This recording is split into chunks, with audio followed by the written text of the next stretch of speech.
de ti. I got to stay, we got to stay away. Sé que como un trofeo quieres tenerme, pero I don't need no one. Que yo ya sé que de ti. I got to stay, we got to stay away. No, no, no, no, baby, no, no, no, no, no setbacks. No, no, no, no, baby, no, no, no, no, this time. You broke my heart once again. I won't buy the dust in return. I can't give in, I can't give in. I won't give in this time. You broke my heart once again. Well, you bad, but you bad it for me. I can't give in, I can't give in. I've already run with the wolves. Far from the light of the day. I can't go back to you. I'm stronger today. Been to the dark side of the moon. So if you wanna shoot far away, I won't go back to you. I'm stronger, I'm stronger, I'm stronger today.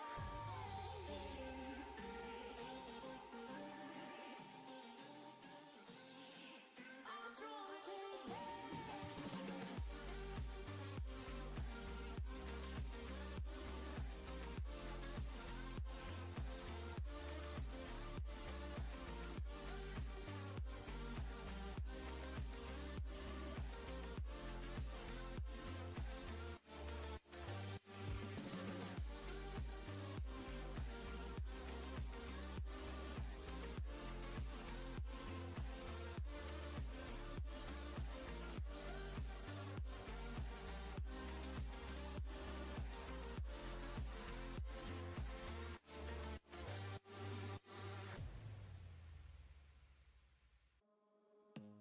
I don't wanna see you. I don't wanna hear you tonight. I don't wanna fight you. You don't wanna know if I feel right. I don't wanna just forgive you. I just wanna be fine. I'll be waiting for a sign to light up. Yeah. And your heart is out of sight. I just wanna feel mine. Hey you. I'm gonna be the one for another one. Hey you. Maybe then you'll know that I was never one. I don't wanna see you. I don't wanna fear you tonight. You don't wanna know me. You just wanna make sure you're right.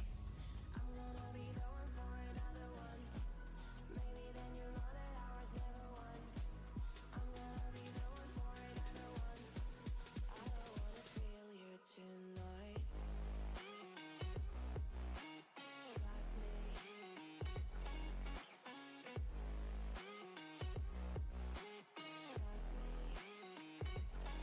Can I hear you? Got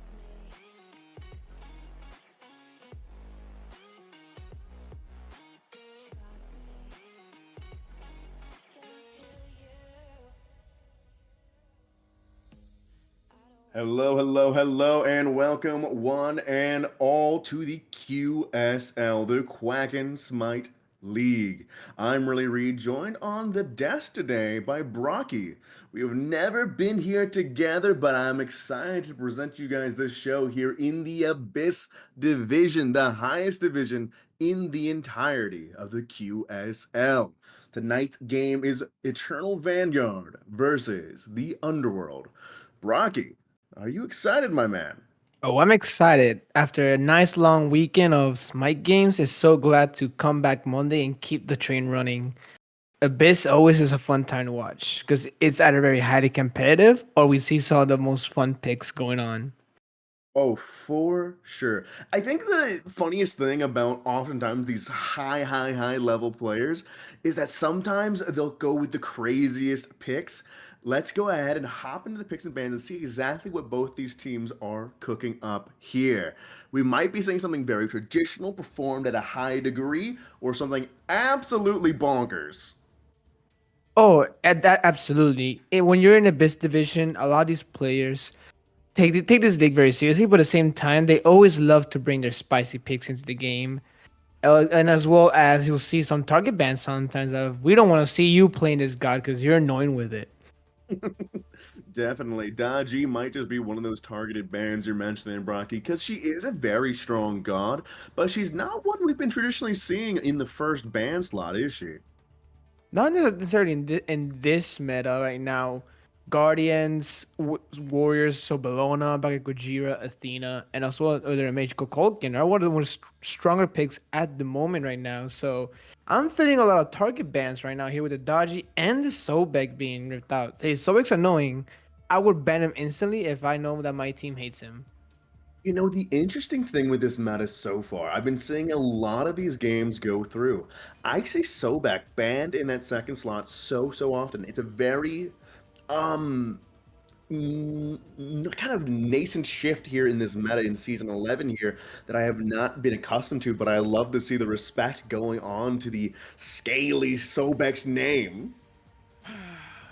As well as that, we see the Thoth and the Aphrodite. Aphrodite, as people on the radar in the lower divisions, in the hands of a capable pilot, she can basically make the carry of your team, either your ADC or your mage, just unkillable.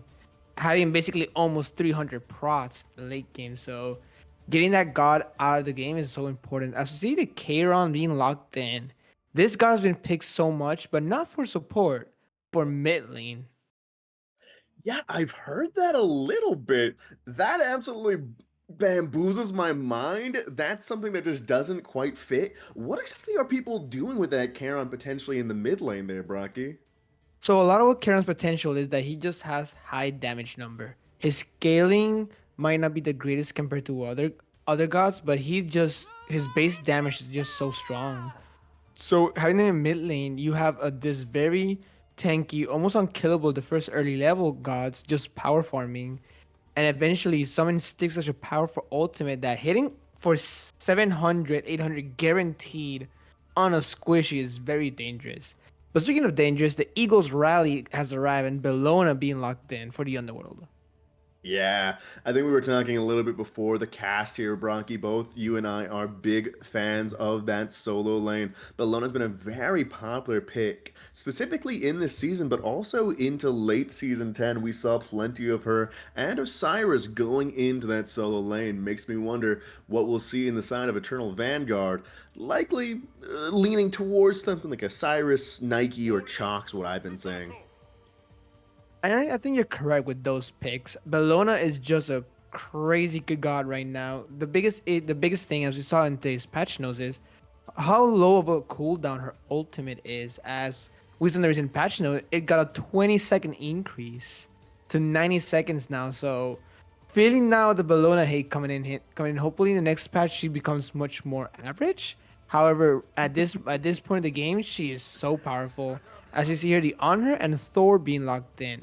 I am a Thor lover. Global ultimates all the way makes the game so much interesting. Yeah, I just think Thor has been a consistent pick here in season 11 for sure, and has been very highly valued, like you're saying, for that global ultimate as well. High mobility with the hammer. And just to round it all off, he brings in 2 accesses to stuns. Powerful CC that a team can kind of build themselves around.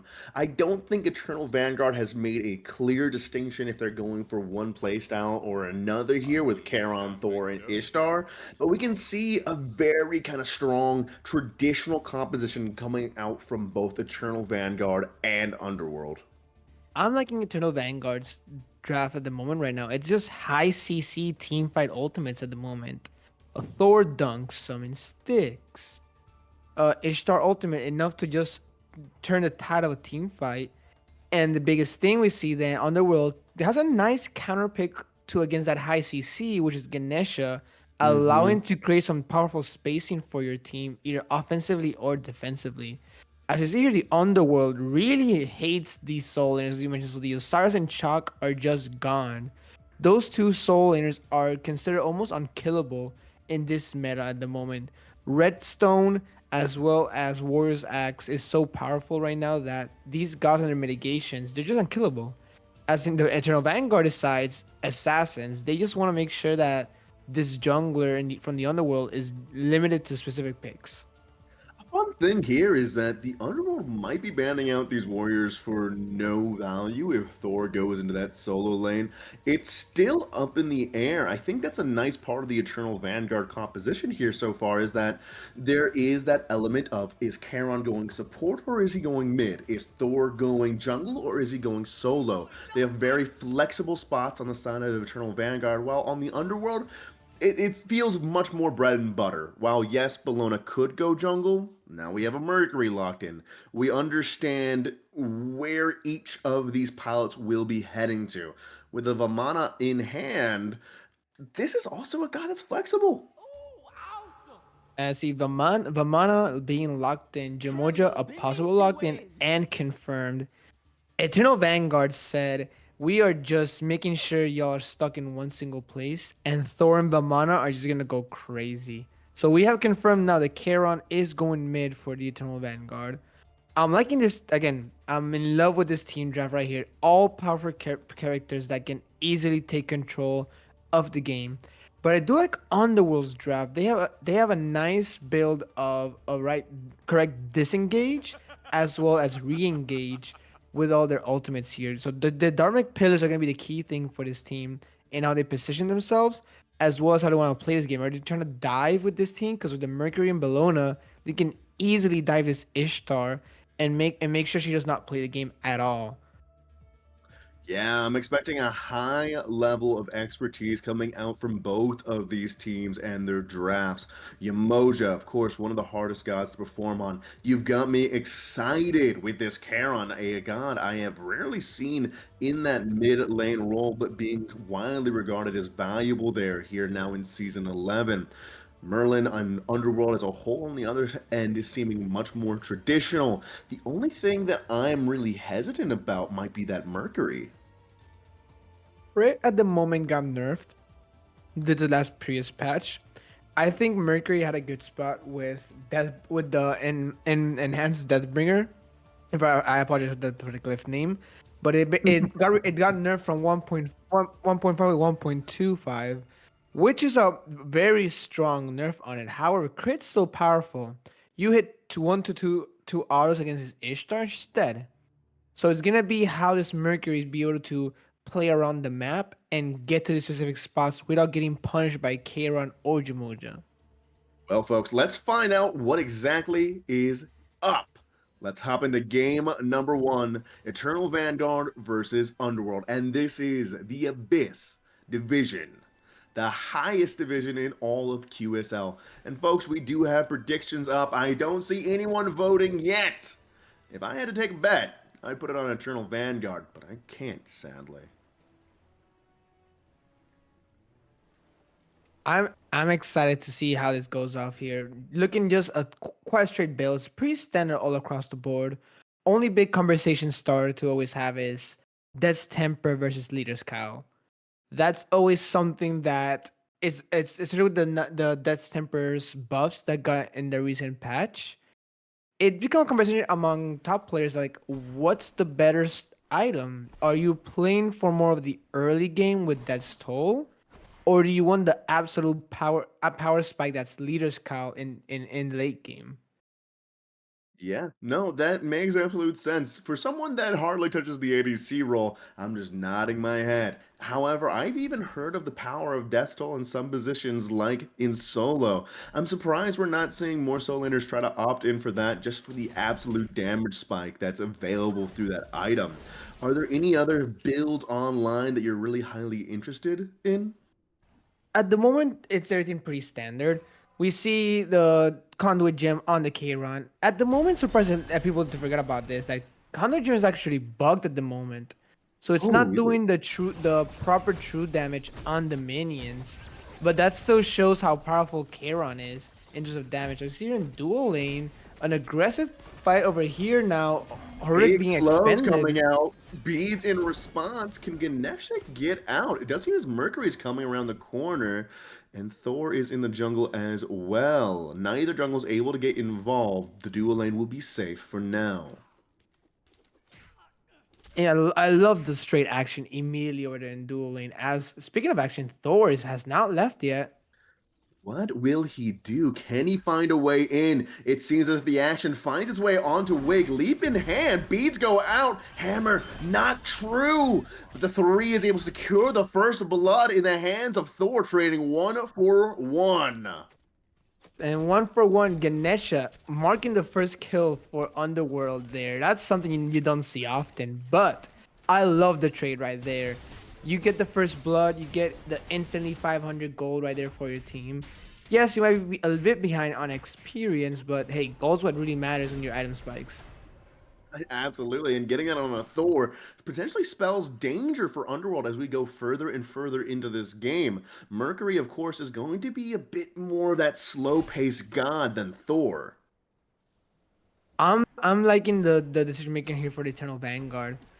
Soloing at the moment, it's a very weird spot to gank because even if you're getting soloed every 5 minutes, there is so much farm for yourself, as well as you can just easily come back into the game once it becomes mid to late game. But making sure your ADC stays ahead, especially with the limited farm that there is over here, it's so powerful that just getting the first pick onto on her is going to limit him so far in terms of farming capabilities as well as potential late game. So if Thor does babysit this lane, it could be dangerous. Speaking of babysitting over here, Both jungles on this right-hand side. Bologna getting the first stun out, knocked into the air. That's going to be another kill, the son of Eternal Vanguard, with Mercury entering center stage here. It seems as if he's getting beat up, barely escaping with his life underneath the tower. That Thor is getting closer and closer to level 5 as the blue buffs come up. That's going to be a steal on that solo side, putting that Belmana even further ahead. hopefully Bologna Potentially. can maybe steal it with a Scorch here. And Ooh, she does. Incredible timing coming out of Bologna, and we see her place that ward to keep herself a little bit safe. She's seen this Thor. She does not want to have more of it. And I'm loving right now how Nyx is playing this map right now. Just showing automatic pressure because he knows this Mercury is not gonna be too strong enough just yet until that rage comes online. So he's doing everything he can to just put a lot of pressure and get his team ahead as much as he can. Yeah, and I think, like you're saying here, Thor's playing the map very well, but we have to give respect out to the Mercury as well. We know he's going to be playing this slower. Despite that, he is about a quarter of a level ahead. Rage coming online soon. He's looking into this left lane, trying to get involved. Dharmic Pillars come on out. Mercury pulling away, trying to keep it safe, keep it in action as Yamoja goes on down. Level 6 for Mercury, still has his ultimate in hand. And speaking of ultimate, the summon sticks being expended there in mid lane doesn't really do much of that, unfortunately. But Ultimate that you're ooh. talking about, trading out for the beast. He dashes beneath the tower.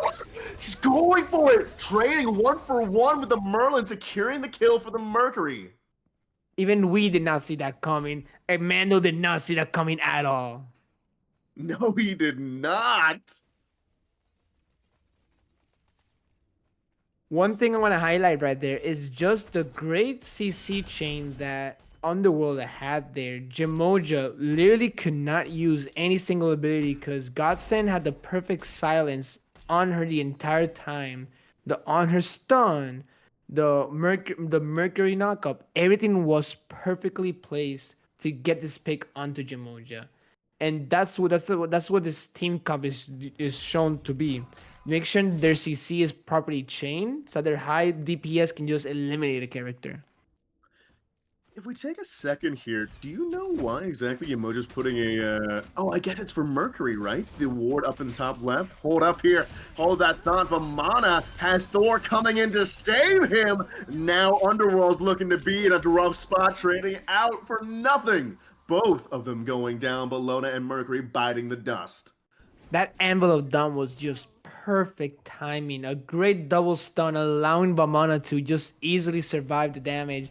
And Ionize just trades at 1v1 against Bologna.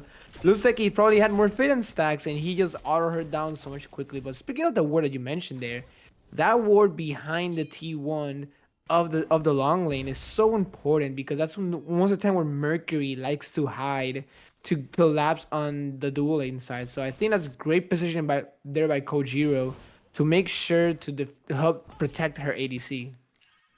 Very secure. Loving the plays coming out from both of these supports thus far, and I can't wait to see as Krojiro tries to find their way more and more into this game.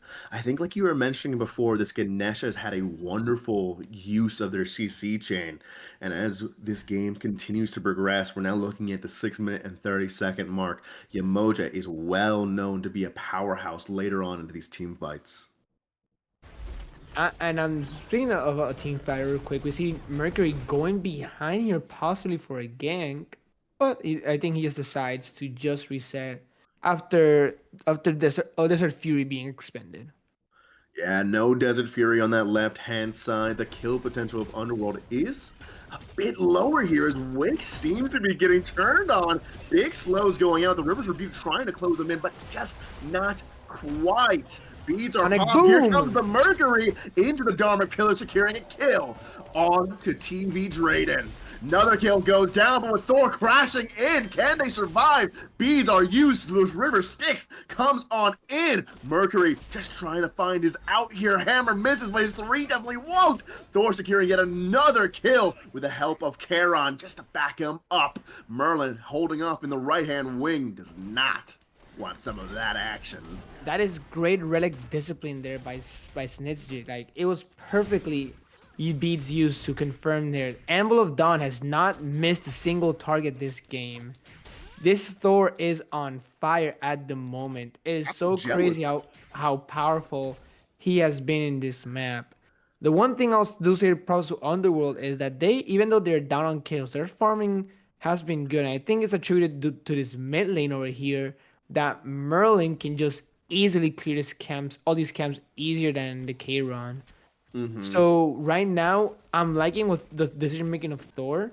They know they need to get to mid game with this K-Ron. So he is supporting his dual size going as summon sticks being River used Styx. already out of cooldown.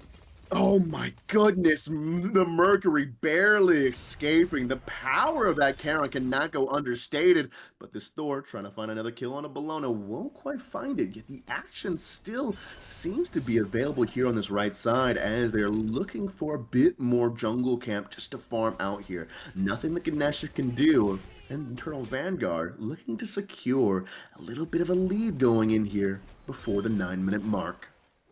I just want to highlight here just the power spike that this Thor has. If you didn't notice the damage done to the Ganesha, he could have a half health just by a wall hammer combo. Speaking of the hammer, Anvil of Dawn coming down. Anvil of Dawn looking underneath that tower. Wake, you better watch out. Here comes the hammer. Deleted. 4 for 4. This man does not miss. And like I was saying earlier, you were mentioning how every single Anvil of Dawn has landed. Boy, howdy am I jealous. It feels like Snicks is in another dimension with his play, this game number 1 here. It's crazy. Just this Thor has almost a 100% kill participation. The only kill he doesn't have is when Mercury dived on the tower for Mando. So like this Thor has just been everywhere on the map for Vanguard.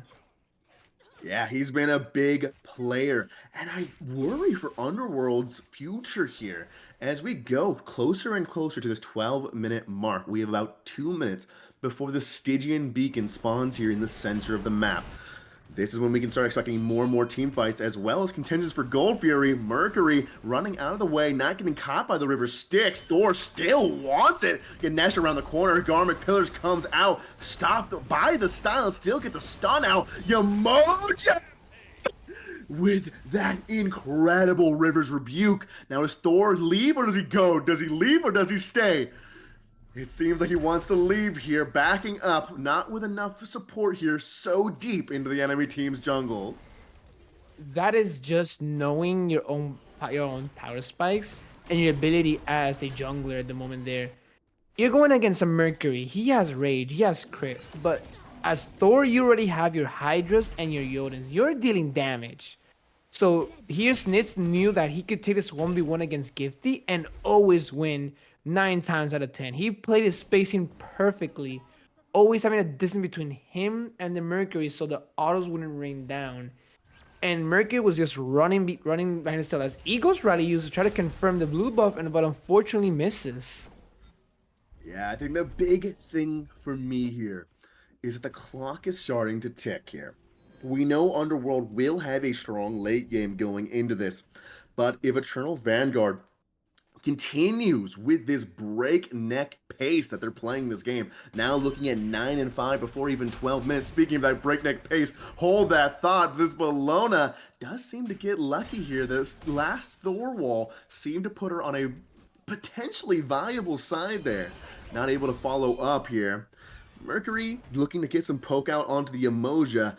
Don't know if much will occur here, but the rest of the team thinks that will. Underworld comes in behind the Emoja, looking to catch some action. She avoids the Dharmic Pillar, but gets caught in the slow of on her. Not for the River Styx, though. Finds the kill onto Mercury as the Anvil of Dawn comes on down. Merlin needs to find his way out. Stun misses. Aegis get popped. Thor continues the onslaught onto Wavy, finding yet another kill. How is Yamoja still alive? Does she live this? Does she live this? Oh my goodness. By the grace of the gods and the incredible play of the team, that's 4 down and Yamoja still alive. The Eternal Vanguard go on to take the Gold Fury, and there's nothing Bologna can do on the other side of the world. This is what Abyss is about.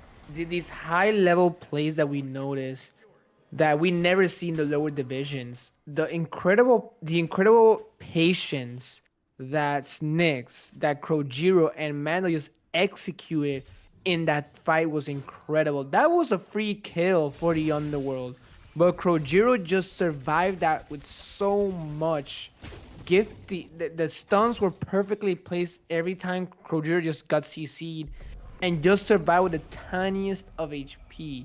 And then the backup Snicks, Anvil of Dawn, the summon Sticks, as well as an amazing Ishtar rotation. It just guaranteed victory for Eternal Vanguard there.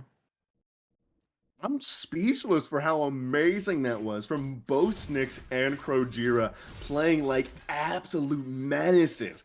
I think if anything, this has proven that Eternal Vanguard are going to be a team to watch for the rest of this season.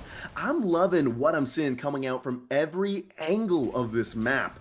I think I'm just waiting for Ionize to really start getting engaged here, and as we're starting to see them, level 14 and level 16, we are well into this mid-game, and Eternal Vanguard are ready to push the envelope on the potential power they have. Right now, poised to try to take a Pyromancer at the moment. I'm excited to see these teams going to play. This is a Thor after they get a dodgy ban as well as other assassins bans, and he is still rocking with this god. No, yeah, Snicks is really just showing off. The play has been incredible. If this is just a side character for this guy, I'd hate to see him on his main. Mercury seems to want to get dashing in here, but Mando won't allow that. Beads get popped. Dharma Pillar on out to lock away the Charon. Wavy just trying to play it back, play it safe as Thor is hungry. Looking to that River's Rebuke coming down. Finds the Mercury, takes out Gifty once more. This Mercury cannot catch a break, and neither can Wavy. Just look at that CC. But Mana coming underneath the tower, slamming into the back line. Another Eagle rally to come out, try to break up this tension. I don't think there's much Underworld can do. 3 already dead, and look at those health bar. Only Mando's really struggling at this moment here. Eternal Vanguard run this game. They're just unkillable at this point, and the thing is that Eternal Vanguard are the one initiating almost every fight. Underworld just trying their hardest to get just a scrap, to get a pick from someone, to get any value, but they just can't right now. This Thor is too fed at the moment, and Gifty, he's level 12. He just got his Deathbringer online and only has 2 stacks on Rage. Thor is going for his 4th item at this point. I need to pick your brain here for a moment, Brocky. Do you think the big issue on the side of the Underworld draft here is that Mercury is too slow, or is this Thor, is Snicks just too good? I think it's a combination of both. Because the main thing with Mercury is you want to get that Rage online. And then once you get rage, you start forcing fights because you want those stacks to get online quickly. However, Gifty wasn't allowed to do it. No. Thor got first blood immediately. Even though yes he traded his own life, he got the gold power spike. He got his Jotens before the rage was online. So he was just showing pressure all over the map, helping his team not to worry at all. Ishtar 2-1 and 5 versus a 1-5 on her. It's just the constant team fighting and pressure that just allows Snipsy to go here and a possible another gank here. But at this point, they're just poisoning themselves for a Gold Fury. Yeah, they're looking for a Gold Fury. They're looking to put this lead even further. They're looking at about 7.5k gold ahead of Underworld at this moment. Now that we're coasting on clear, closer and closer to this 20-minute mark, we know Gold Fury is up once more. We know Fire Giant is in the sights here soon. Ganesha seems to be the only one on the side of the Underworld. Don't know where that happened, but it seems as if Thor's going in once again looking for Wavy. But you gotta remember, this Merlin does hurt. That's a lot of damage onto the Thor. That will be a gold for the side of Eternal Vanguard. Thank goodness Thor didn't go down, because that's one heck of a bounty. But I think at this point, Eternal Vanguard are just looking for some more action across the board. And Underworld are just trying to farm, right? Right now, Vanguard is just taking every objective that they can patiently and just guaranteeing the gold advantage at this point. They took the Pyromancer, then jumped to Tower, then jumped to Gold Fury, and now to Beacon. They're probably setting themselves up for a Fire Giant, but they just want to make sure they can just easily guarantee this and not lose the 50-50, because the one weakness that you create by having a Charon mid is you don't have objective shred. You don't have this objective confirmed. Yes, you do have an Ishtar that can easily melt the objective if they're going crit, which they are, but still, it's not going to be enough compared as having a Merlin, a Mercury, and an Honor on your team. Yeah, I think you're 100% right. This Underworld draft was designed to burn objectives, but have just not been allowed to do so. Instead, Eternal Vanguard run this game, and Underworld are just looking for some kind of way back in. The Eternal Vanguard seem to designate themselves to go slower here, just to ensure that they don't trip up in the end. And this is the big thing about these higher level games, as well as Smite just in general, that you can be easily snowballing the whole game, but just one mistake could just guarantee the shift in the tides. As Merlin is even, if Merlin is still even in terms of farm, even a bit ahead on this K run, this Merlin could be the key for the team to go.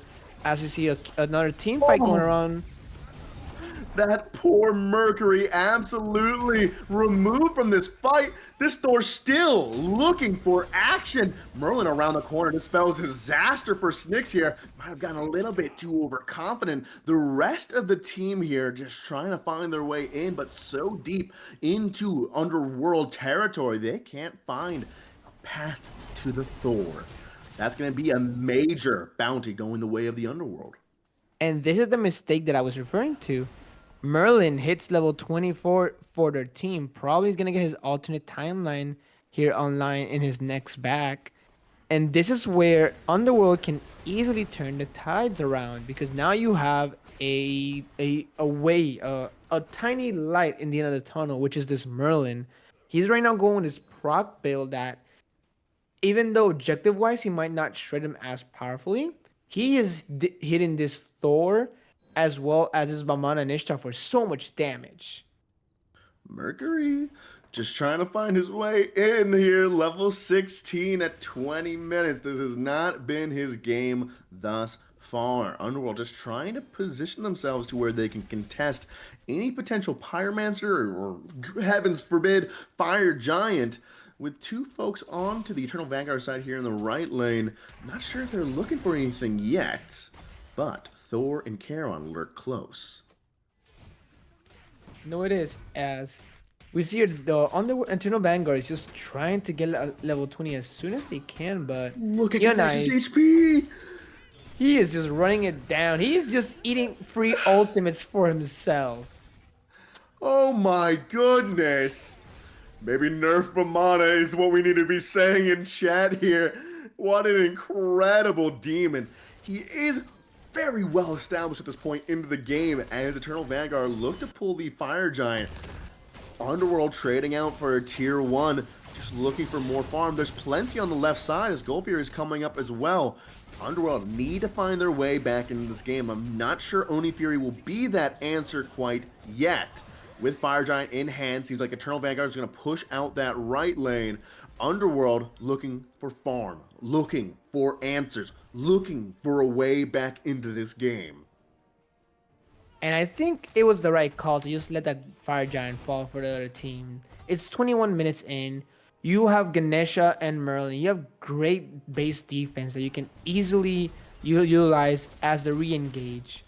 So it's good for them to just get the gold in the farm that they can at the moment. So a Gold Fury, a long lane tower, those are the small things that will get you ahead. As you see now, Mercury pushing mid lane. That's what the team needs. You need this free gold on the map to be able to try to catch up. Merlin is now level 19. This is what the team needed. Now he's finally caught up. Yes, he is low on power spikes on item, but he already has that Deathbringer online, especially the new glyph that we were talking about in the picks and bans that is so powerful on any god, especially on a god like Mercury that just makes his power even stronger. Now, this Mercury is finally becoming a threat for that backline with its devoted Deathbringer is the name we were looking for. Who would have thought it was devoted? Not I, says the pig being myself. This tier 2 tower seems to be going down here. There's little that Underworld can do to halt their aggression.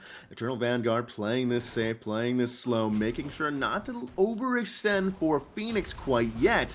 But now with all tier 2 towers down, they've got plenty of XP, they got plenty of gold, the wave is in hand, Thor takes to the sky, they want the bird. That's 1 down, 2 down, Thor in that backline, Vamana tearing it up, keeping Merlin on out. The bird goes down on the left side. Now eyes turn towards the center. 3 members of Underworld still alive. Plenty of time left on the Fire Giant. Tanks have entered the bird's range. Merlin just trying to survive, trying to throw out damage.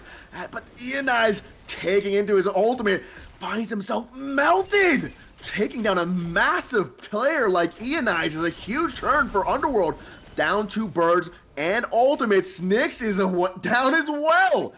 Massive returns here for the Underworld, trading out 2 for 3. They do lose out on 2 birds, but this will be a massive turn in overall XP and gold.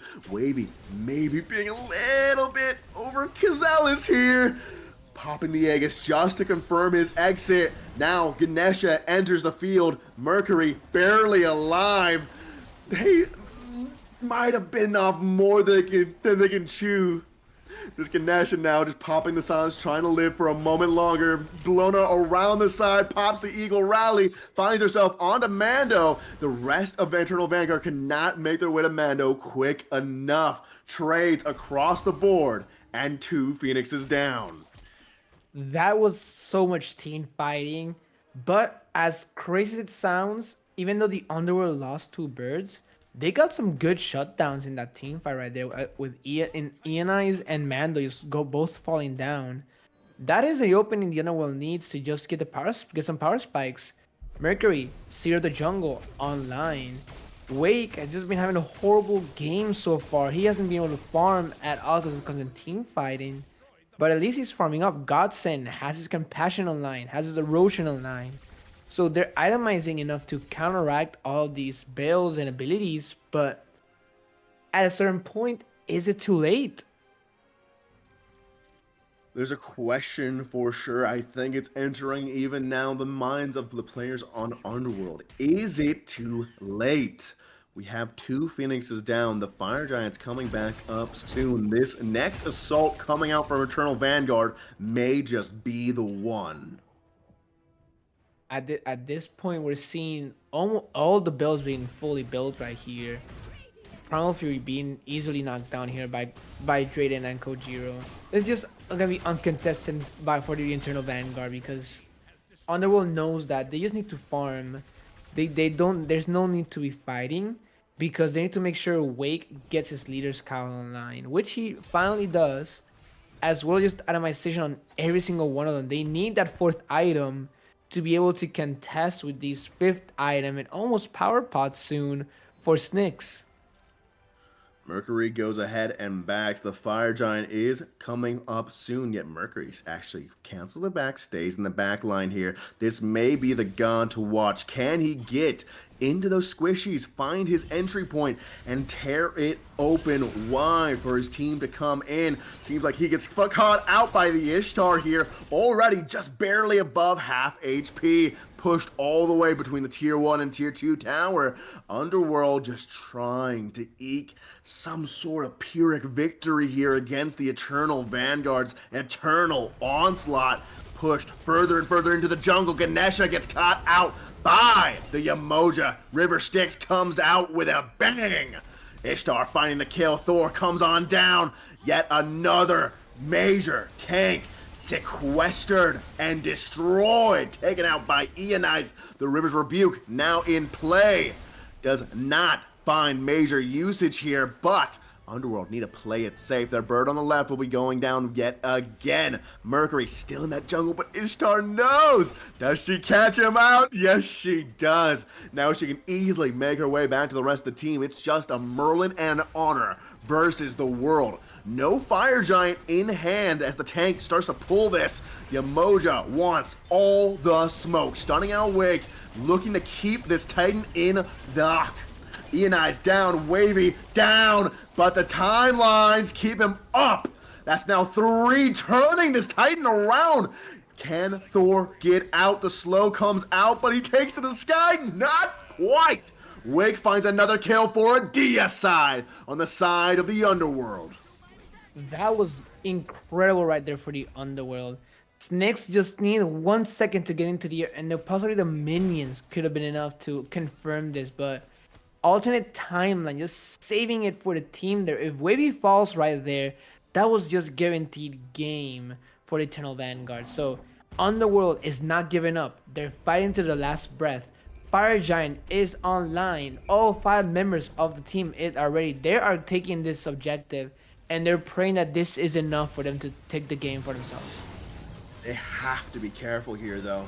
That Titan is left very low. It could be just a God's breath that takes it on down. This Fire Giant looking low as Vamana comes on in. The Armor Pillars will go ahead and secure it for the Underworld. This is, again, like I mentioned, now it's not enhanced Fire Giant, unfortunately. They could not stall long enough for it. However, this is the opening that I mentioned. We have Fire Giant. Yes, your birds are weak, but you can push the waves a bit. You can take this free gold on the map in the towers. Eternal Vanguard could hesitate in taking these team fights because of the Fire Giant buff. But however, it doesn't look like they're scared. It looks like they might just commit for it. They know where this Mercury is, and they're all ready to run at him. Barely missing the stun. Thor finds a no purchase, but the Charon does. Already the Mercury at half HP. He's got to barrel down this lane and run the walls from Thor. The walls from Thor. Gifty, no. That is just high level play right there. Any other player would just think, oh, let me just go and stun the Mercury. But Snakes was smart about it. He said, I'm not going to be able to hit this wall stun. Let me just block his path and force it. And then Mando is the perfect god to counter it as the team fight goes and going for the end.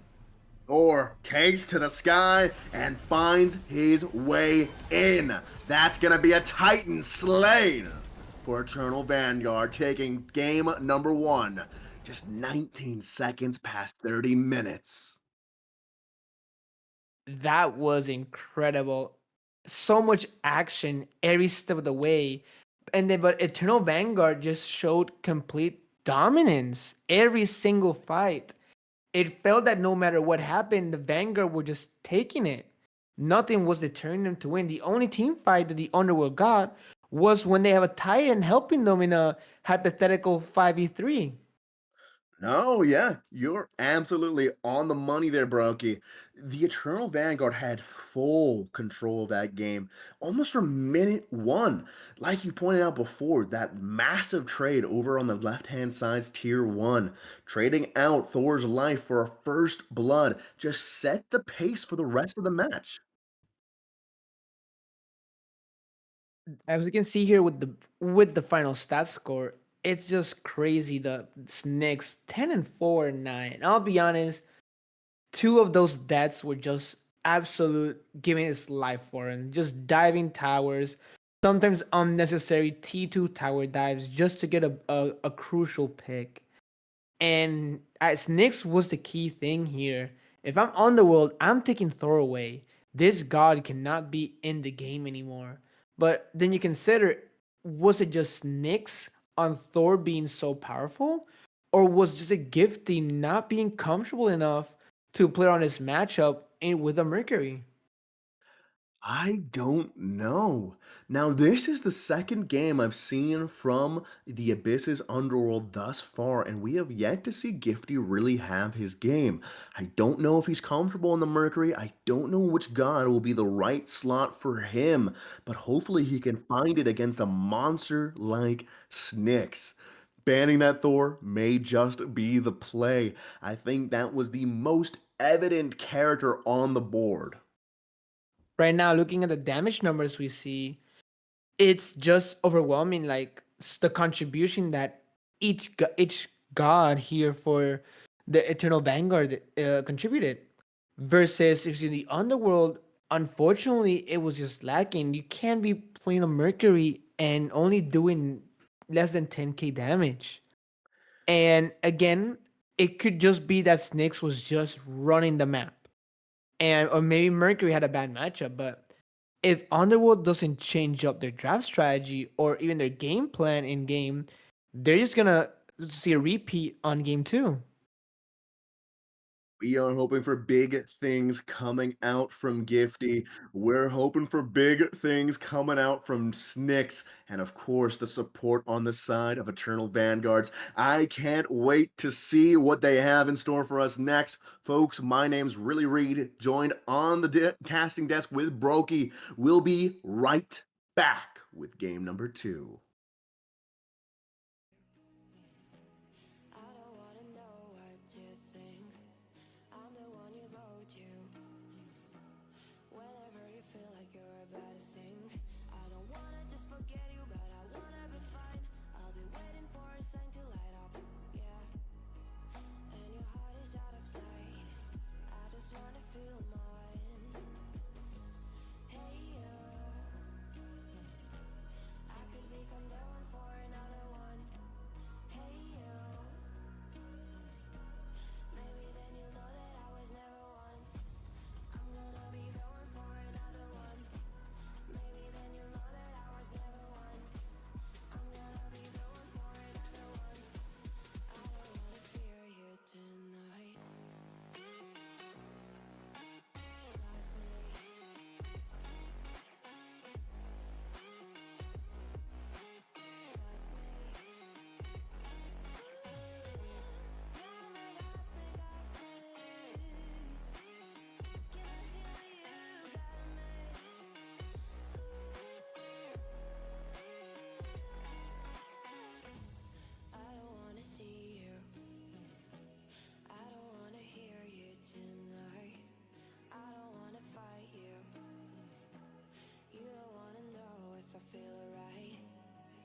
Something about you feels so different.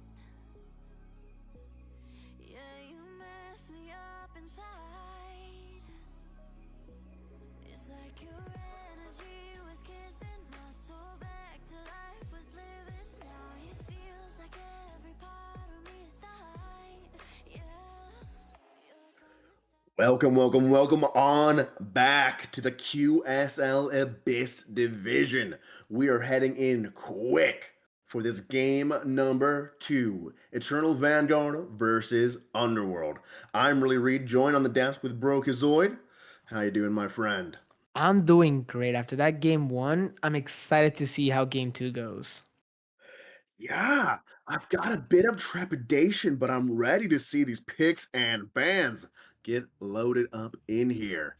It's going to be Underworld versus Eternal Vanguard. Game number 1 went the way of Eternal Vanguard and went quite heavily so. They dominated almost from minute 1. And I think if we can just be a bit more expressive here, it wasn't due to any major misplays on the side of Underworld. I asked you if Snicks was just playing too crazy for anyone to adapt to last game, and I think that's the answer. The enemy team's Thor on Eternal Vanguard's side was just incredible. And I'm hoping that god does not show his face again, because that would be a very big miss side for the Underworld here.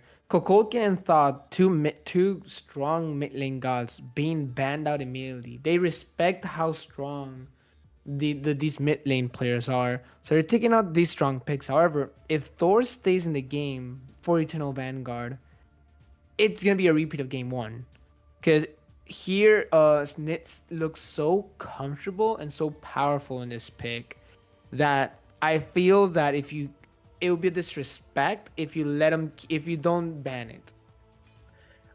Honestly, crazy take. I just start banning assassins now.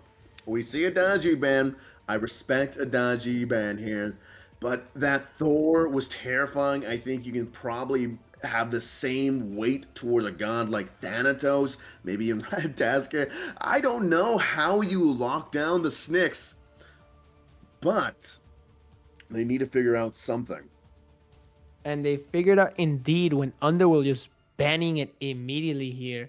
So Vanguard just gonna have to have a different jungler, which is perfectly fine.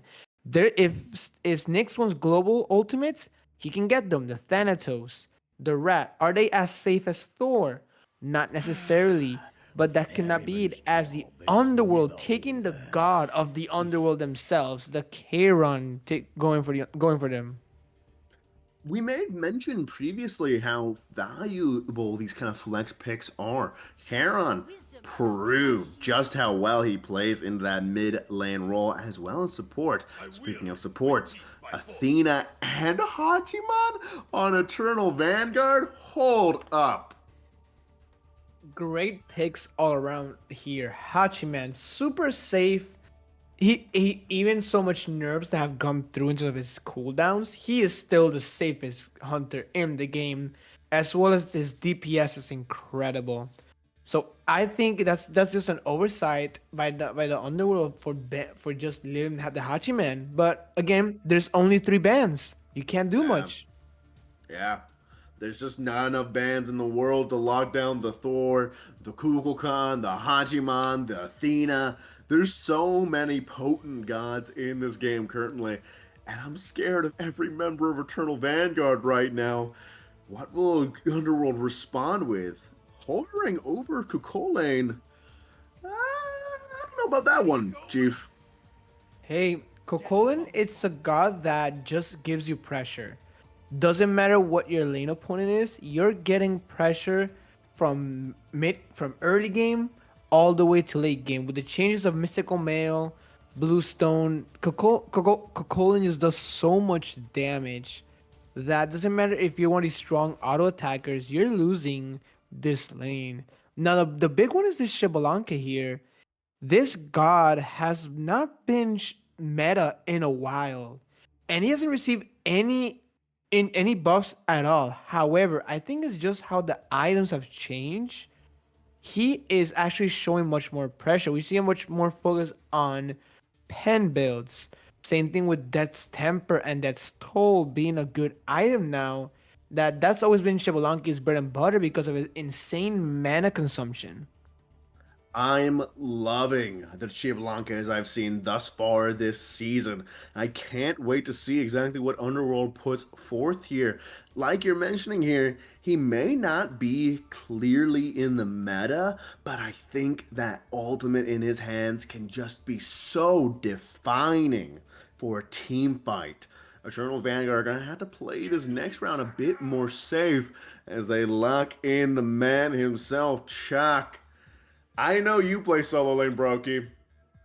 I've Yo, got to say, in my estimation, I love this god. speaking of safe, Chalk is the pure definition of that.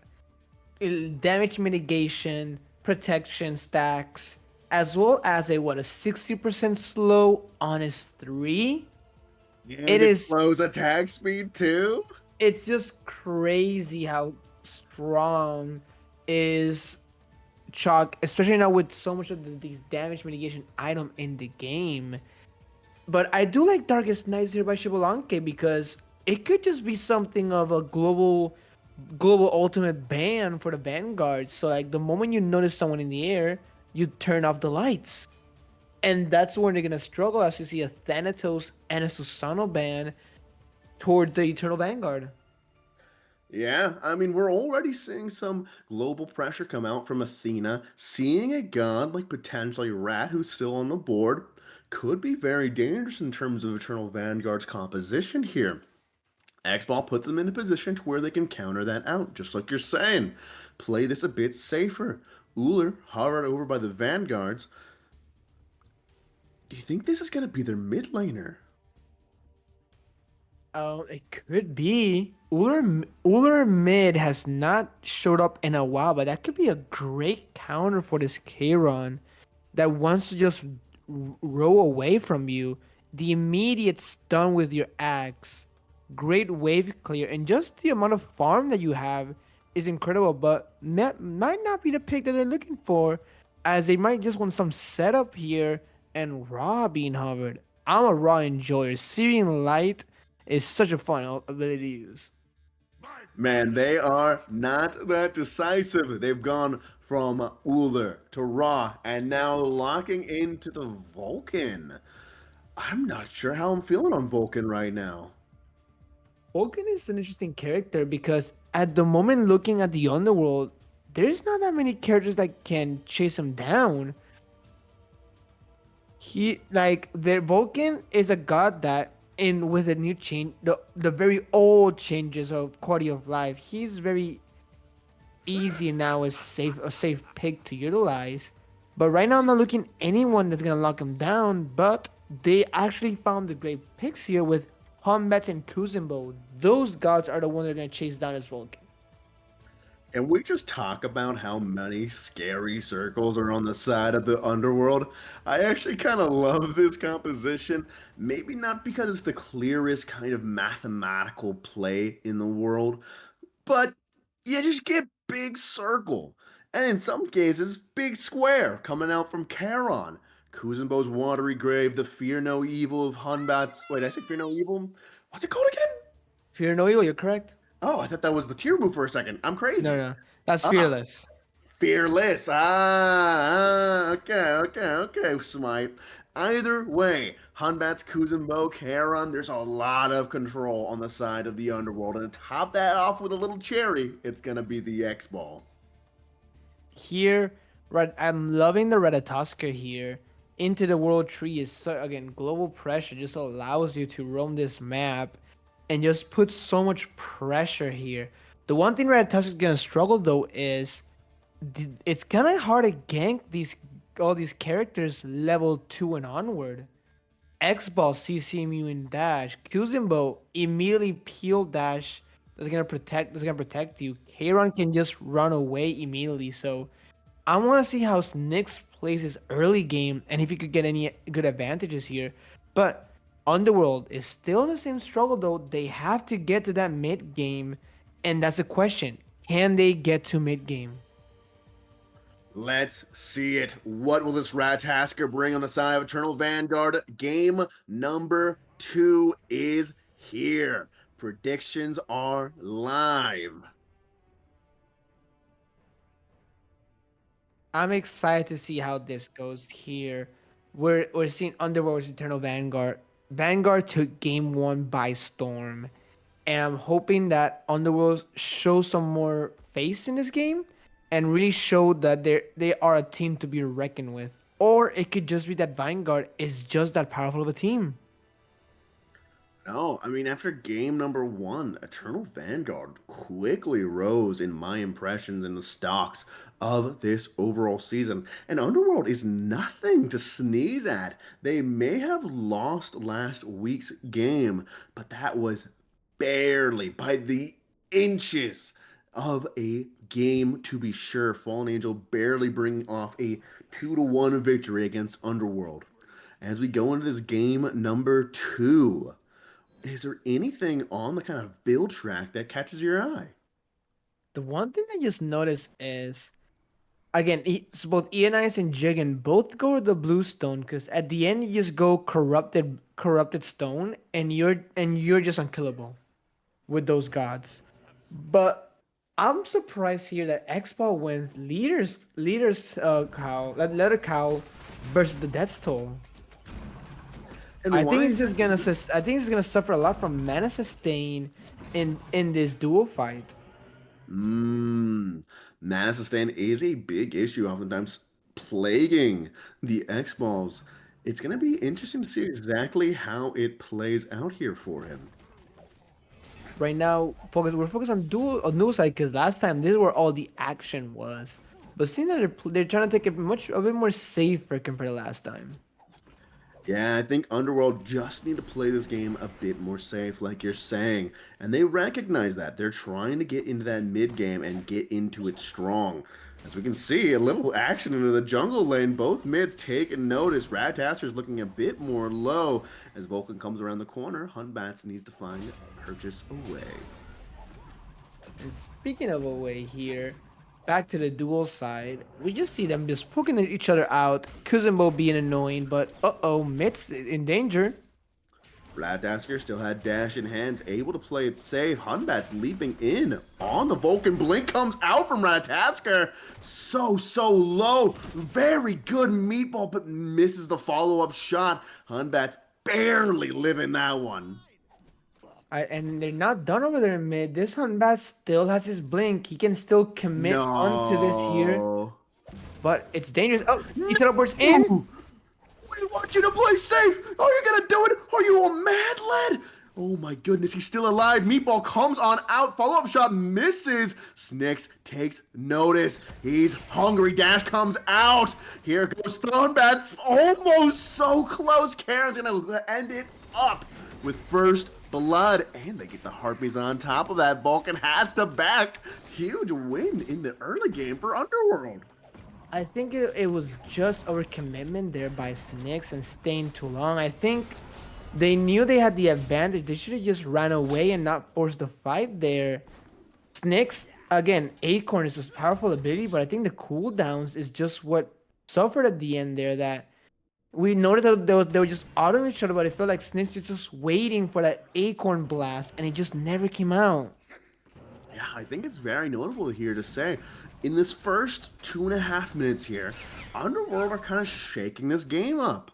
They are taking that first blood. It seems like so far they're winning this duo lane. This is a very different Underworld thus far.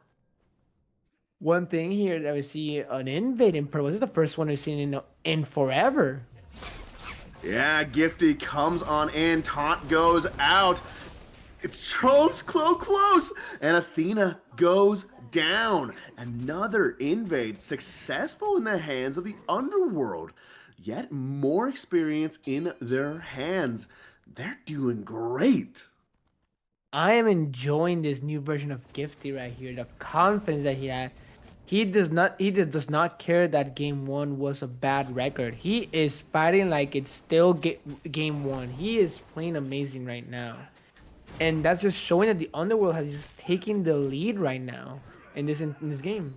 Yeah, people often say Hunbat doesn't really come online until he hits that level 5. The Monkey Man proves he does not care, lining himself up with 2. 1 kill, 1 assist. As we're speaking of kills, Ianai solos off Jingen in the solo lane. I think just right there, Jigen just overestimated the power of his own god. Even though Cocola is super strong and super tanky, Chuck sends the same messages like you're not gonna kill me, and I have sustain, you don't. And I think that's just Ianized with T. With now he has the Glacier Blade, but he had the T2 shield there. He was much more tankier than Jigen was. Now, however, with Mystical Mail line, this is gonna be a completely different fight. I don't think Ianized is not gonna have a chance to solo him again.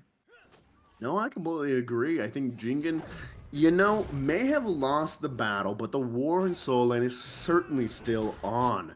Jingen, on a god like Kulin, is going to have plenty of early game pressure, and with that Mystical Mail online, is just looking even stronger now. One thing I want to mention that is when that first blood came, it went on to Wavy, Oh and my having this. goodness! Fear no evil comes out. Snicks is deleted, but still alive. He finds his way out. The Sticks can't find him. The Athena comes in, ready to play. Kuzumbo in the lane as well, but with Snicks out, the apple of thine eye has already fled far, far away. Was incredible maneuver there by Snakes. In perfect Athena ult for the mitigations. And as well as Ratatosker just playing that perfectly, dodging every single of Mando's abilities there. Sorry, from Wavy's abilities there. It was just perfect play there for the Vanguard to survive every single point. However, purple buff being invaded, this is pretty dangerous here for the Vanguard because at that point, Wake is just gonna get more and more fed. Can we talk about Gifty here? Can we talk about how Gifty is kind of running this game here a bit? Ratas are taking the sky actually here. Jingen, maybe not looking so hot. Gets the root off, doesn't result in a kill. He trades out 1-for-1. And that was incredible right there. I think Ianized and Snicks might have taken over confidence in that tower dive, and it just resulted in just Jigen just getting a revenge kill onto Ianized. However, it's still pretty net positive here for the Vanguard because they're just getting all the farm that they need. I'm more worried here about Wake and about Wake like sorry, not Wake, about on Drayden that he's been left on an island by his jungler at this point. And it could be pretty dangerous when your ADC is very behind due to the lack of farm. Yeah, for sure. We do have to mention here is that Wake thus far is looking pretty nice here into that duo lane. Looking a little bit ahead on the Dev's Gauntlet and getting a nice back off here is going to be able to start his next item. The duo lane's looking good. The jungle's looking strong. They have not surmounted a massive lead here quite yet, but this game too seems to be going the way of Underworld thus far. I know it really is here. And I'm liking how the Underworld have not given up just yet. But Fear speaking no of evil, giving met up, by the beads. That's gonna be such a quick kill on Mando there.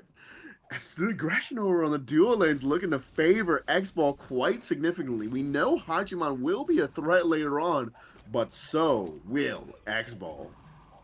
that was perfect maneuvering there. Just unfortunately for Mando, he was just stuck in a rock and a hard place. He was in the middle of the lane and just got hit by every single ultimate at that point that even if he had the perfect execution, there was no way he would have survived. Hachiman riding on in, knows Ratas is around the corner, trees in the air, dropping down, hits the beads just in time. Snicks will go down, trading out with Wake underneath tower. However, over on the side, Kuzumbo rocking in with an Athena behind him. Is he looking for something here? Hunbats is far off into the jungle. They're looking over by the Gold Fury, maybe looking for an invade onto the purple buff as the duo is occupied with the shield buff. Charon making his way up here just to confirm it. Do they want to go in on this Athena? She's unawares, but Hunbeth does not seem willing to commit for it. And I like Gifty's immediately trying to re-engage. They might not get a pick, but hey, taking the purple buff and some back camps is perfectly good enough to make sure that this Hachiman does not get too fed here. As well Gifty as in he the doesn't have back. his ultimate anymore. Here's the You know, Fear No Evil- Evil, just chunking them. Hachiman deleted. And that's literally what you want here from Gifty, and to put pressure back to his ADC. So even though Drayden got an assist last time, he just fell down to both Wake and Gifty. So now he has the advantage. The Underworld's pulling the Gold Fury? It's already below half HP. Eternal Vanguard can do nothing about it. This Underworld is entirely different. Now, looking at about a 2k gold lead, they're so well set up for this mid game. Brokey, you were mentioning before that we just really needed to see Underworld somehow find their way in this mid game. After game one, it didn't look like it was possible, but this is a brand new team here. It really is, and not only is a huge shift in play styles that they're focusing on this early game, early team fighting. They're focusing the pressure in all the right spots here. They're making sure ADC wise are behind. Speaking of ADC being behind, it could be dangerous for Wake here. Did he just blink a little bit? Maybe a little bit of a lag here on the side of Wakey. Finds his way underneath the tower, safe away from Krojiro. That was a bit of a weird that could be a spectator bug right there. However, great play there by Wake to easily play around in the Darkest Nights to just dodge all the damage and just run away as quickly as he can there. I'm like you mentioned, Underworld has completely shifted our expectations from game one. So I want to see now how they play this mid game. Is Eternal Vanguard just going to let them get rolled, or are they going to show face? The biggest issue right now is the level discrepancy that we see on almost every god at the moment. Yeah, level discrepancy is becoming more and more noticeable. 3 levels up on the support this Kuzenbo. As we come closer and closer to this 12-minute mark, now looking at 11:09, Stygian Beacons will soon be contested, and Gold Furies have already come to the chopping block thus far. And it's just not level different. Look at the itemization. Kuzumbo, Gauntlet of Thieves fully stacked. Athena, 17 stacks only. That is a huge shift in terms of the tankiness and survivability as a character here. And speaking of survivability, I think ENS is in danger. Ooh, the Fear No Evil finds no one. Ratatasker, however, finds a Jigen. Can Hunbats find the kill and get out? Already half HP. This could be a major turnaround for Snicks. Finding the stun onto Gifty, getting the shutdown onto the Monkey King. That's going to be a massive double kill on the solo side. I want to highlight there just the patience that ENI has had. He noticed immediately that Gifty dropped the Fear No Evil onto his teleport. But speaking of onto the teleport, Oh Wake no! falling because of overconfidence that he could take the tower and just could not do it. The crit is online. Hachiman hurts so much right now.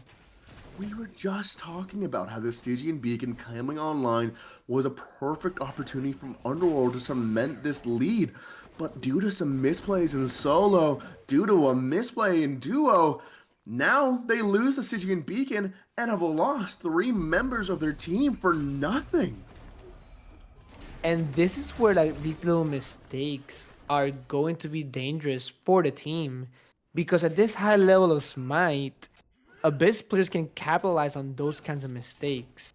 Once you drop your guard, once you get overconfident, is where it gets dangerous. So as we saw their Wake, thought he could take that tower. Link coming out, Fear No Evil, where's it at?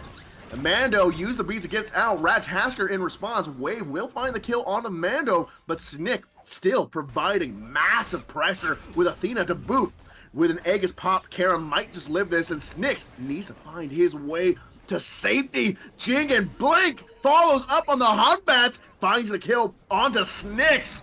It's now Chalk versus the world as he gets a slow off Wavy and Kojiro into the background here. Wavy finds the kill. Kojiro goes down, perhaps a little bit overconfident to go that far out for him. Don't know exactly what may have occurred here, but it's a good win for Underworld to follow this fortuitous moment, this occasion for their team. Can Ionize break it up? Heading into the goal period, throws the hammer and finds it! And Chalk just takes that for himself. That is incredible right there. Ionize, the champion for Eternal Vanguard, confirms the Oni Fury. So not only do they unfortunately they lose 2 team members, they did get a goal Fury to boot, so that just neutralizes the goal. As we notice here, it's almost equal, only by 200 gold at the moment. XP wise, it's just on Kojiro. That's where the XP is lagging. The rest of it is pretty much neutral or they're ahead. Yeah, we need to call out just how well Snicks and Ionize are playing this, finding a way to kind of stem the bleeding here. They may have been playing from behind for much of this game, but now it's looking dead even. I'm liking now Eternal Vanguard's re-spirited here. They're not giving up. They're fighting again. Right? The only big threat here is now Wavy, 2 levels ahead on this Vulcan, but that's not going to deter them from taking his Pyromancer. Fear no evil comes out. Chalk in response. Ratasha takes to the sky. Eternal Vanguard do find the Pyromancer, but do they find any kills? Dash comes out from Snicks with an Athena to boot. Stun comes on to Kuzumbo just to break up the action as Kukulin finds Mando looking for the kill. Wavy does secure it as Wake goes down. Now a 1-to-1 trade. Kojiro looking low. Snicks looking low. Hunbash trying to anyone, finds the Fire Giant, leaps away. Blink comes from Snicks. That's going to be another safe call for Ratatasker. That is just unfortunate there for Gifty that his Monkey Toss just hit the Fire Giant, and that was his last teleport. He could have almost died if he was lower because the Fire Giant immediately started pelting him with fireballs. Bit of an unlucker's moment there for Gifty. Though, a solid team fight overall. They may have lost the Pyromancer, but they were still able to bring down Mando. It may have been a 1-for-1 trade, but taking down that tier 1 tower over and left was fortuitous. However, Ionize over here just forcing down the mid lane tower, breaking up Gifty's confidence with that Pyromancer bomb. And it's showing the confidence from Ionize that he just walking down Gifty in the lane when knowing that Gifty already has his ultimate online because of Hombat's short cooldowns. The one thing I'm really more worried about is Mando at the moment. Mando played amazing game 1, but right now on his Vulcan 0-3, he is in a dangerous slope at the moment because even though his team is doing amazingly, his counterpart Wavy is just running the match. Yeah, Wavy's been massive in these team fights thus far. However, we do need to note, things are slowly tipping towards Eternal Vanguard. And if things continue to tip, this could be a Tower of Pisa moment where it tips all the way towards Eternal Vanguard. Underworld do need to secure their lead once more. This beacon could be very helpful in terms of the farming for the Underworld. That will guarantee Blink. the left side tower. Beads get popped. Mando's still alive as Athena's dropping in to save the day. Water Grave coming out from Kuzumbo, and Mando lives. I think that's great plan. That's just the power of Athena, the mitigation. But speaking of Athena, taunt coming in, a fight going in hard, bodies going down. Vulcan stayed in just to get the ultimate off, finds massive poke out on a God Hand as Snicks takes to the sky, looking for more blood, dropping into that backline there, onto the X-Ball and to Godsend, bringing down the turtle, but now has to contend with the Kukulin. Jigen, half HP, but still willing to knock some heads, chasing out the Kojiro, keeping the rest of the team sequestered. This Ionize needs to play it safe. He may be a defensive god, but this situation's looking a little bit too rough even for him. Stygian Beacon looking to go the way of Underworld, but with Vulcan coming around that back there, might just be enough pressure to push them out. To knocking down Wake's health to half, Jigen teleports into the back line, looking for Snicks. That Snicks will survive somehow! Stygian Beacon now turns towards the Eternal Vanguard, and I don't think Underworld have a way to return fire. That is, it's crazy how Snicks just barely survives there. I think it was just really cooldowns from Jigen that they just didn't come quick enough, or even it could just been animations that his ultimate was on such a long animation that he couldn't even fire the one to guarantee the kill. Certainly. Jigen not finding that kill there allows Snicks to live. Looking at a level 19 Ratatasker. Soon he will be the first level 20 on the map. At this point here, we see Eternal Vanguard just rocking objectives here for the Pyromancer in their name here. Hunback's a chance to steal, but easily confirmed there by Vulcan Ultimate. Did my memory get wiped for a second? Is this a case of Severance? When did Eternal Vanguard look like they were about 3k up? It was literally 5 minutes, like just 5 minutes, so that before that Beacon fight and the previous Pyromancer, it's just been stacking little by little here. Krojiro back in levels here, and before the 3-level deficit, now only a 1-level deficit. But look at Drayden with a 3-level lead onto Wake. How did this happen? Where did it come from? Speaking of which, Krojiro blinking in, trying to catch out Wake, trading out Relic for Relic. Wake will find safety underneath his tower. The rest of the team reacting, trying to make sure this Gold Fury does not go the way of Eternal Vanguard. The lead is starting to become more and more pronounced. Eternal Vanguard side as Krojiro looks to be the target. Looking to be the target here. Krojiro will go down to Wave as Ratatasker goes to the sky, goes on to Wavy in return. Fear no evil pops off. But Vulcan finds no kills with his ultimate. Instead, just a Jigen in that backline breaking up the action. There is currently one member of Eternal Vanguard down, but Godsend needs to back it up. Will either side have the confidence to pull the Gold Fury? Does not seem likely. Instead, Gifty looks for a bit more farm. And I'm liking just the team play here from Underworld. Again, what we just saw. That's what's gonna happen every single team fight late game coming in. The Fear No Evil, the Summon Sticks, the Watery Grave. Those 3 ultimates are gonna be key in guaranteeing the team fight win for the Underworld. So being able to manage those 3 ultimates as well as properly placing them to do a great CC chain is gonna be the key for victory. However, the execution is what matters, and in this game, Underworld has done amazing in terms of execution, but it's where we saw what happened in game 1. Execution might not be their forte. I don't know. The answers are unclear. What's clear to me right now is that Eternal Vanguard has it out for this Gold Fury already going down, and with the Vulcan secure it, Godsend can do nothing but watch. Instead here, do we see it? Yes, Gifty blinking in with a Fear No Evil, hitting 3 enemy gods, taking down 2. Krojiro's next up on this chopping block here, dashing away, but Wavy does not care. He's out for blood. He wants a little bit more, but he may need to turn his attention to this tier 1 tower, maybe towards the Fire Giant. We will see. Yes, Underworld look to be going for the Fire Giant. Mando literally rowing his team to victory right there. Just walking in. He was not afraid of anything. Speaking of afraid, Ionize and Athena coming in hot. Oh my goodness, we forgot about the Athena, and so did Underworld. Slows coming out from a horrific emblem. Krojiro keeping this Fire Giant alive despite everything. Great disruption. This is just what was going to allow the team to stay, just to make sure that the bleeding stops, and it was perfect.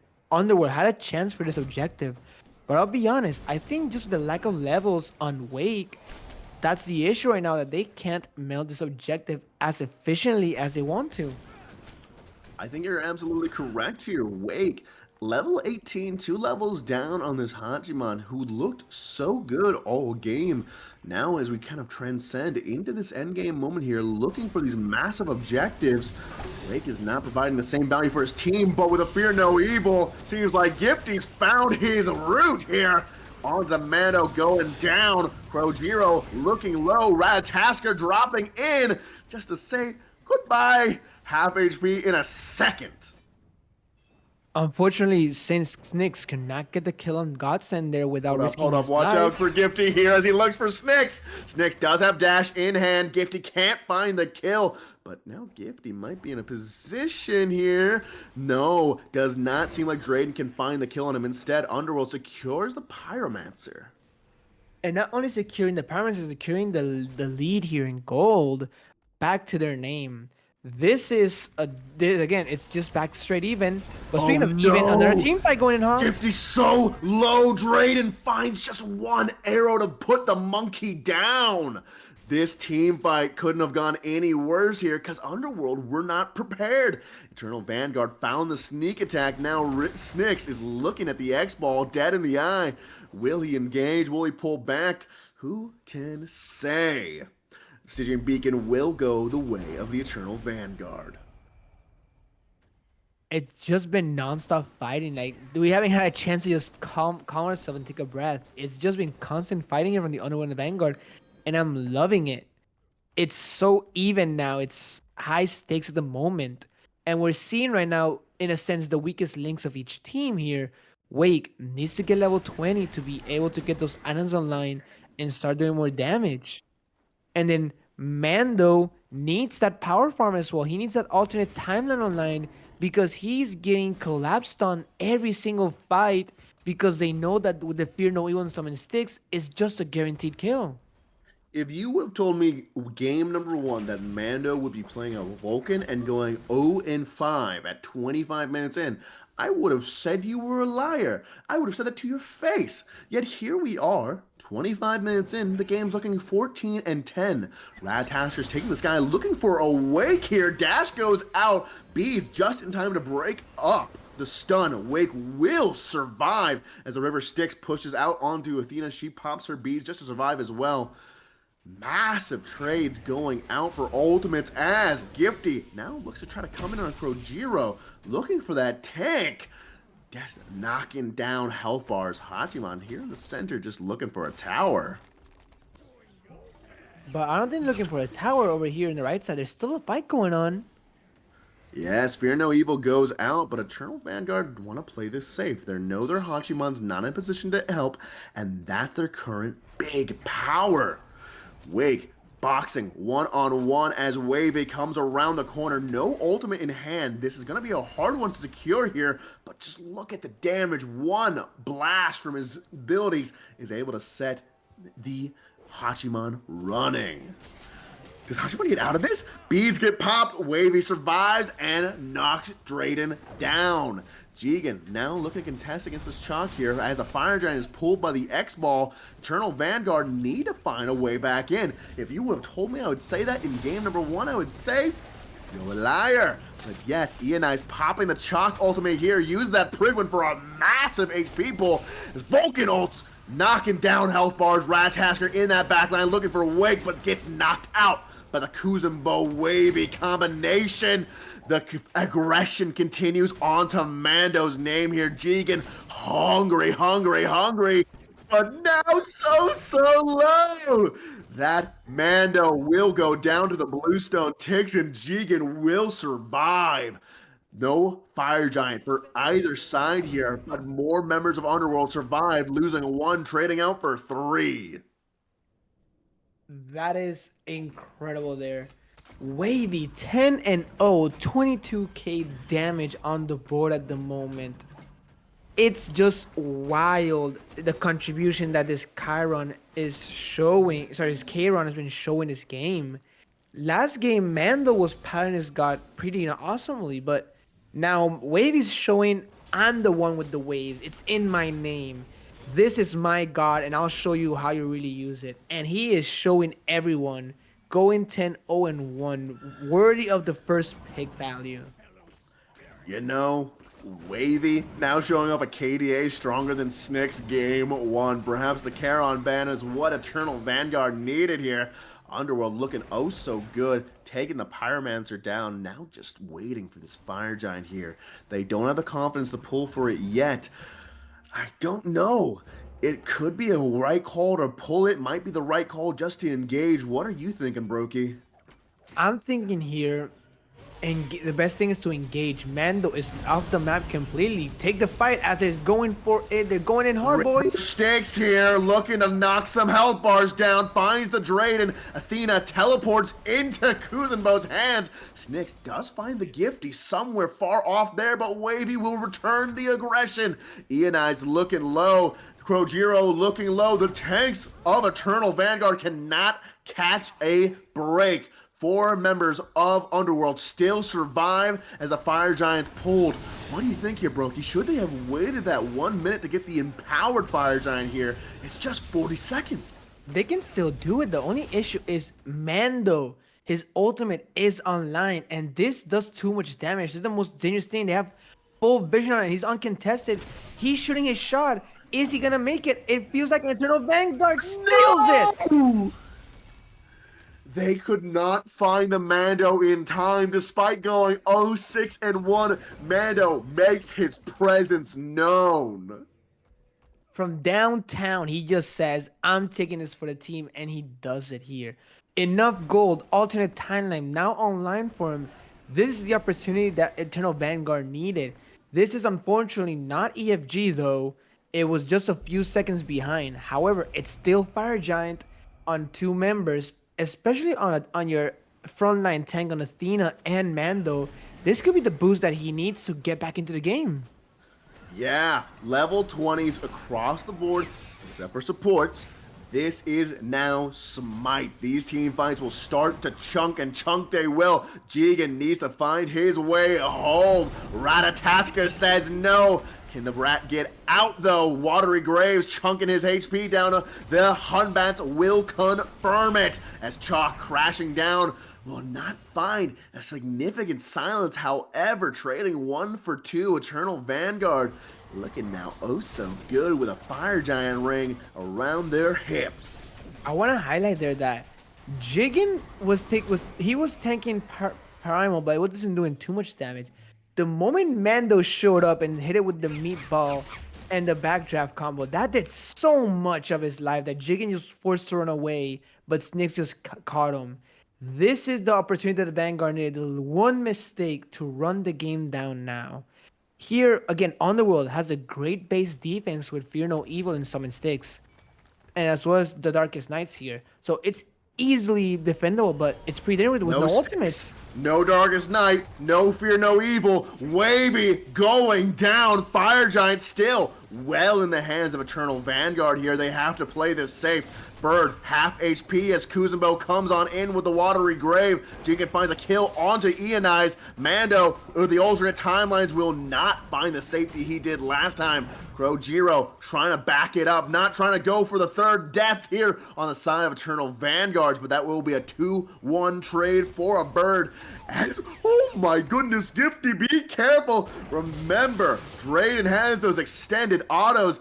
And now there's a rat in the branches looking for Gifty. Monkey versus rat. That darkness will protect the monkey this time. That was great play there by Snicks just to peel off for his Athena and Drayden. But look at just the damage. Like, Drayden was not afraid. He turned around and he pelted that Humbats with every single arrow. And he said, uh-oh, I am not staying here. That's Silver Branch putting in some work right now. He has a passive 15 stacks once he procs his banner. Imagine when Athena's next to him, when that war banner drops, when he gets that purple buff. This is gonna be the dangers of Drayden in the late game fight.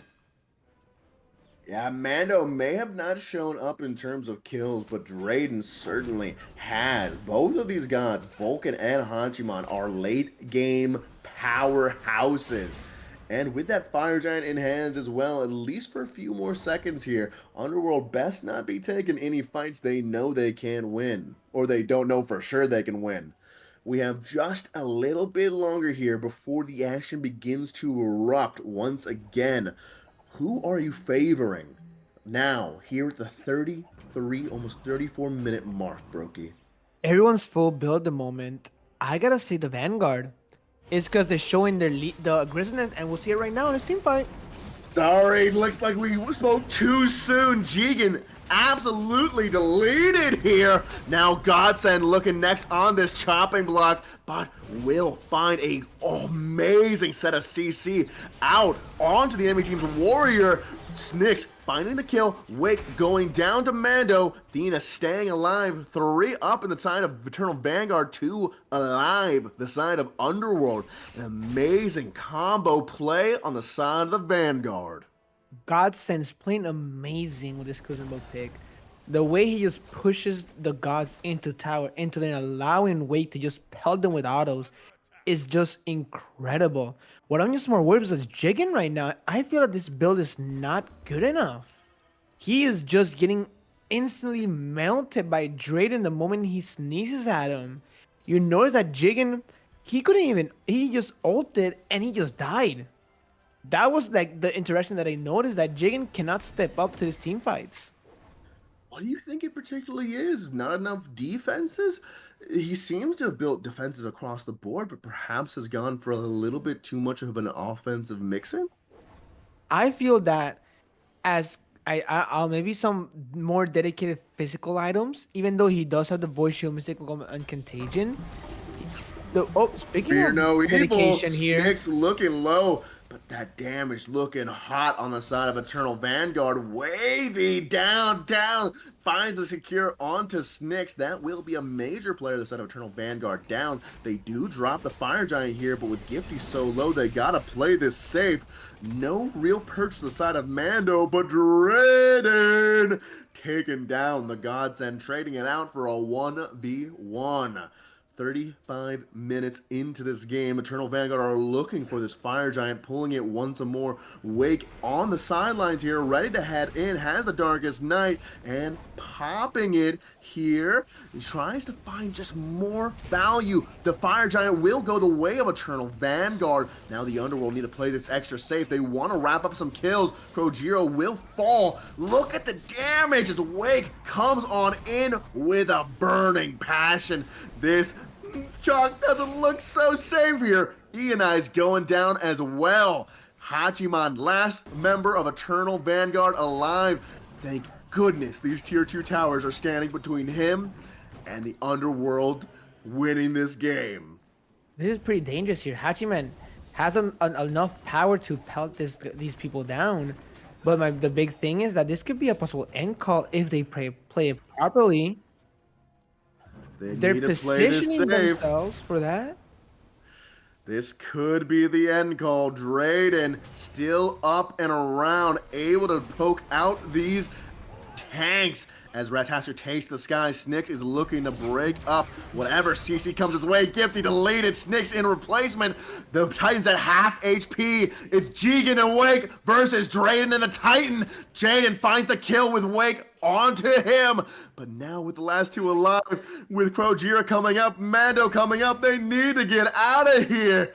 The end call did not go their way, but they do still find 2 kills on the side of Underworld. Underworld that was perfect for the Underworld. Not only trading the bird, but also just trading everyone in the EFG. So Eternal Vanguard just commits so much to confirm this EFG that they just didn't have any more team fight ultimates. And I think that's what, like, the Chalk fell, Krojiro fell, and eventually Drayden was forced to risk his life to peel for his Titan. If not, it was just game over. And we're showing the Underworld's great team fight abilities. We're showing, like I mentioned, in terms of a fight on a bird, Underworld got this in the bag, and it looked like immediately what was that interaction? Yeah, this is a dangerous moment for the Underworld here. Now that they looked for that end call and were not able to find it, they were able to take down 1 bird, but with 2 tier 2s and 2 birds still alive, this Titan is looking healthy. This game will go if only a moment's longer. Whoever takes the lead here, perhaps on this Gold Fury, will define who will be our champions. Chalk ultimate down. Krojiro has a Jigen in the backline here. Mando needs to play this safe here, as Mando will go down with the Ultra Timeline still lit for only a moment. Wake bringing down the Vulcan. That's 2 down the side of Eternal Vanguard. Gifty in the backline. No ultimates up. The taunt goes out. Krojiro's looking to set up for Drayden. Gifty needs to play it safe. Tier 2 on left. Still healthy for now, but Eternal Vanguard have decided to give it up to the Underworld. Jigen just looking for anything, looking for anyone. The Oni Fury is in the hands of Eternal Vanguard here. 2 big waves pushing down center and right. This is just a turmoil of emotions right now. At some points, you see Vanguard have the lead, but then Underworld takes the lead, and it's just a constant fight back and forth here of who's gonna take the lead here. And it's crazy because at some points it shows Internal Vanguard with the advantage, but then all of a sudden the Underworld just has so much power in their team fight that they just take the game. Wavy is just a central key figure of this entire team. That summon sticks just forces so much. As you can see, he's 15, 2, and 9 at the moment. He is running this game. Funnily enough, I think the biggest thing for me on the side of the Underworld is just how big their circles are. They got Wavy with the massive summon the sticks. They got Godsend on the Kuzenbo with the Watery Grave. They got Fear No Evil coming out from Gifty's Hunbats. And then whatever the Kukolin's ultimate's called, I hardly remember. I trust me, I only know as the Coquelin Knuck Up and Rage, but at the end of the day, that's just enough that he needs. Anyone in chat? Feel free to correct us. But either way, the Fire Giant will be coming in here shortly. Eternal Vanguard on the other side of this pit. Both teams unable to see one another, but well aware of each other's presences. They do ping out the Ratatasker on left side, knowing this is a 5v4. Rat may be looking to do some split pushing here. And will this start to set the game in motion for the way of Eternal Vanguard? And speaking of the way for Eternal Vanguard, Ratatasker trying to come in for this tower here. Unfortunately, not enough damage, and the bomb was not enough.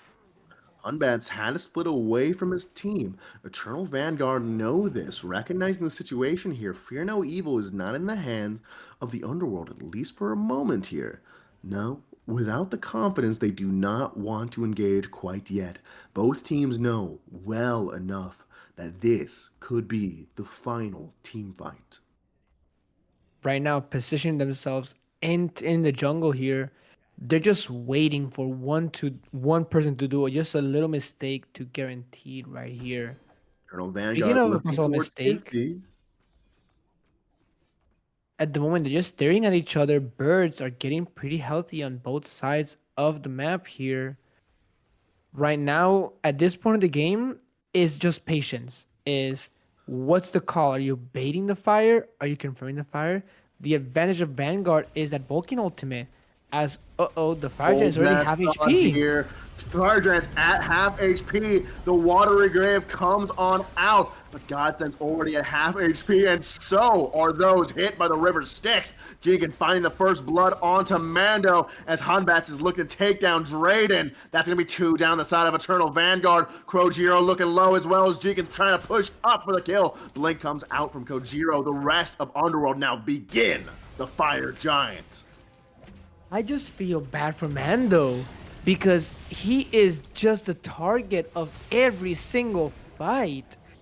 And the thing is that you can't, it's so, as Vulcan, it's so hard to dodge the summon sticks because it's such a wide radius that if you're distracted with the Cocolin in front of you, it's just very hard to position yourself to dodge that ultimate.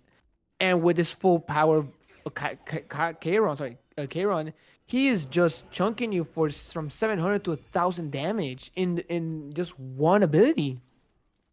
Study these builds here, folks. I want to see more Carons in my casuals, in my ranked, anywhere we might find it. This is an insane mid laner here in Season 11. The Fire Giant is well placed into the hands of the Underworld. Eternal Vanguard do get their respawns in time. This is setting up for the final assault onto Eternal Vanguard's base. Will Underworld find the Phoenixes and the Titan that they need? Or will Eternal Vanguard hold the Vanguard and turn things around? This is the key moment. We see Underworld positioning themselves, waiting for the wave. They have the advantage. They have every single incentive to take their time and make sure that they get the birds at least. You want that advantage because once you break the base, it's just guarantee. Knowing a split push, let's see how this turns out because Fear No Evil is such an important team fight ability that just being used in a 1v1 could be the best thing, but could also mean death. As Ooh, in, we speaking missed of the death, beginning here, but Fear No Evil and the Watery Graves are coming on out. Snicks finds a kill on a wig. Gifty finds a return onto Mando. Snicks getting out of the combat here, uses his blink to find safety, but does not seem so lucky here for Ionize as the rest of the team turns onto him. 2 down the way of Eternal Vanguard. Vegan's finding a back to hopefully teleport back on in. Eternal Vanguard still have the Drayden on defense here. This bird is still looking healthy as Godsend gets taunted in and deleted. Gifty trying to get the damage out but gets returned on by Snicks. 2 members of Underworld survive.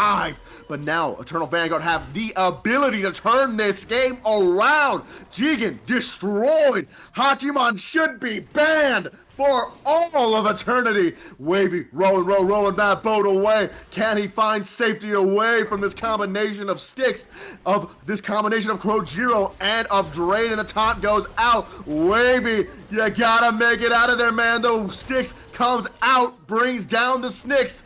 Sticks for Snicks. Krojiro and Drayden now looking to salt into this Phoenix. Wavy backing out. This will be a bird in mid. Down for Eternal Vanguard. Do they want to push this any further? and they decide to just cut their losses. They got the bird. They took EFG out. Oh my god, the blink taunt! Wavy, no! Aegis comes out. You are safe, my man, at the price of a relic. That is dangerous. Yes, Aegis is gonna be online soon, and by the time that they really commit for the next team fight, that Aegis might be up. But oh my god, that was perfect right there. Like I mentioned, having Hunt Bats being split up just forcing, like, they have one less big team fight ultimate. And Underworld said, let's take it because Ratatosker can just fly over in the blink of an eye. And that's what completely happened. Wake obliterated.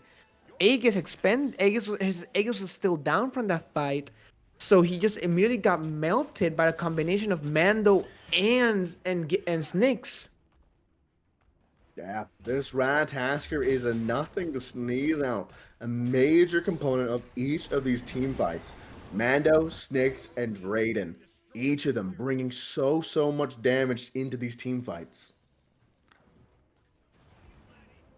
I'm just now concerned about mentals.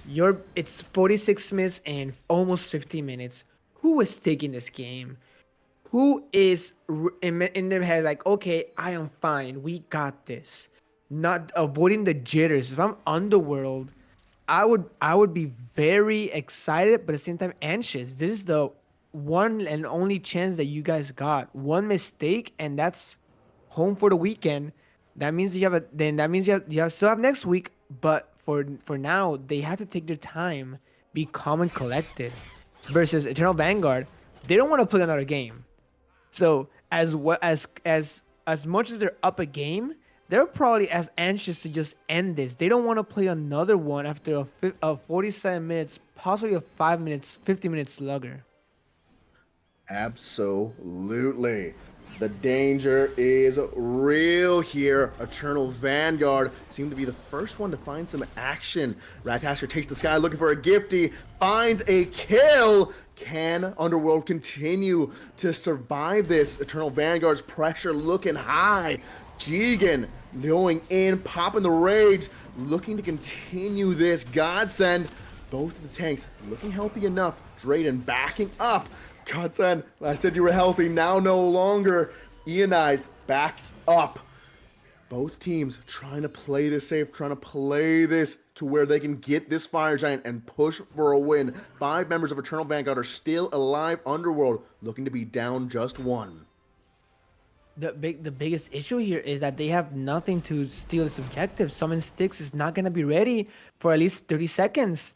And now an EFG on 5 members of our Vanguard, this is the moment that they want, the opportunity to just run it down. 30 seconds until Gifty comes back. His beats are down, his ultimate is ready, but and one taunt and it's game over for Gifty. So I'm interested to see how this goes into play now. Game over the tier 2 over on right hand side is a game over for the Phoenix here as well. Already one down in the mid lane. Eternal Vanguard have all 5 members up with a Fire Giant as Red Tester takes the sky looking to put out the pressure. This Phoenix will be deleted, demolished off of this game field. Now Eternal Vanguard seem to turn their attention over towards this mid lane, perhaps looking to take down the Phoenix once more, perhaps looking for the Stygian Beacon. What they could go for is anyone's guess as Gifty looks to try to get a bit more damage on the Red Tasker as he comes back in with a stun. Athena pops on up with her ultimate, trading 1 for 1. Wake finds the kill onto Snicks. 75 seconds till both of those members are back up. Fire Giant in the hands of Eternal Vanguard, looking to continue to push this. Ultimates are 1 for 1. Each side has 3 as the wave comes about the river Styx, knocking down Mando, knocking down Drayden's HP bars, but they still live. Can Mando find a way out? Not quite. Once again, we're looking for a turn of events here. Eternal Vanguard cannot find the end. That is great play right there. Mando, he the poor thing, he just keeps getting collapsed on every single time here. And it's just so rough for him because Kokoken summon Sticks and Kuzenbo is just on his butt every single time. And speaking of the butt of the bird, mid Phoenix being threatened. Mid Phoenix being threatened and deleted. Same with Wavy Throw. They need to be safe here. If 3 members go down, Eternal Vanguard can find their way to finish this game off. Wavy's going to be down for 70 seconds. Jig is going to be down for 70 seconds. Godsend pops an ultimate to survive. Wake's looking low as well. Krojiro continues to chase this off. Does he have the blink? Does not seem so for another 15 seconds as Gifty defends the Titan here. This bird's already at half his Drayden barrels down this lane with Ionize on his right side. Krojiro in front of him. These tanks are ready to defend him once more, but with fear no evil. Drayden looking quite low, but secures the kill. Finds a Gifty, now looking at this bird. It might be the end here, boys. After 51 minutes, Eternal Vanguard have a clear in here. No ults the side of Underworld, and it looks like Snicks is trying to trade for Wake. Finds no kill, Wake still alive. This Titan, though, seems to be down. Game goes Eternal Vanguard. That's game 1 and game 2. Our winners for this set is the boys in red, the Vanguard. Game, set, match. That was incredible. The back and forth was just unbelievable. The constant fighting, but it wasn't just unnecessary fighting. It was always for an objective, always for an identity and an idea. The back and forth, it was unbelievable. I cannot believe how well Underworld fought this game too. They really wanted it and they had it. I think that last overcommitment to try to push down mid was too dangerous because the enemy team still has EFG. That Drayden is still with EFG and Wave with no relics just got obliterated.